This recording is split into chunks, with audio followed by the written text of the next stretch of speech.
आलसी टिड्डा। सर्दी का मौसम था। सब ओर सुंदरता बिखरी पड़ी थी।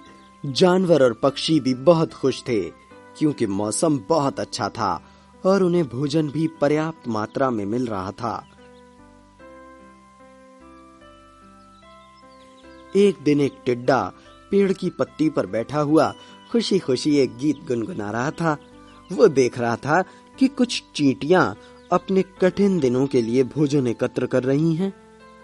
सभी चींटियां दानों को खींचकर अपने घर तक ला रही थीं और भंडार में रख रही थीं। उनका मजाक उड़ाते हुए टिड्डा उनमें से एक चींटी से बोला, तुम काम में इतना क्यों व्यस्त हो?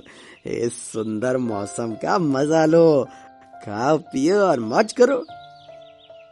ये सुनकर चींटी ने कहा, इस समय सर्दियां हैं, पता नहीं कब बर्फ पड़ने लगे।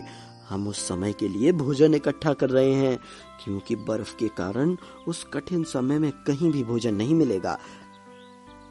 अरे, भविष्य के बारे में इतना क्या सोचना?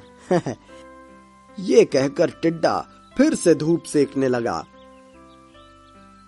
थोड़े दिनों बाद सर्दी और तेज पड़ने लगी।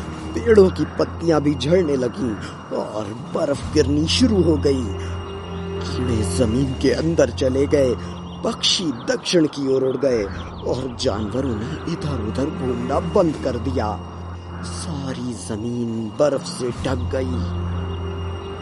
इस समय टिड्डे को खाने के लिए कुछ नहीं मिल पा रहा था क्योंकि सारी जमीन बर्फ से ढकी पड़ी थी। टिड्डा चींटियों के पास खाना मांगने गया। चींटी बोली, आज हम अपने घर में सुखी हैं क्योंकि हमारे पास भोजन का बहुत भंडार है।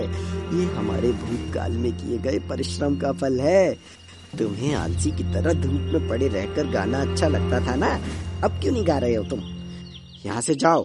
तुम्हारे जैसे आलसी लोगों से हम कोई संबंध नहीं रखना चाहते। जाओ यहाँ से।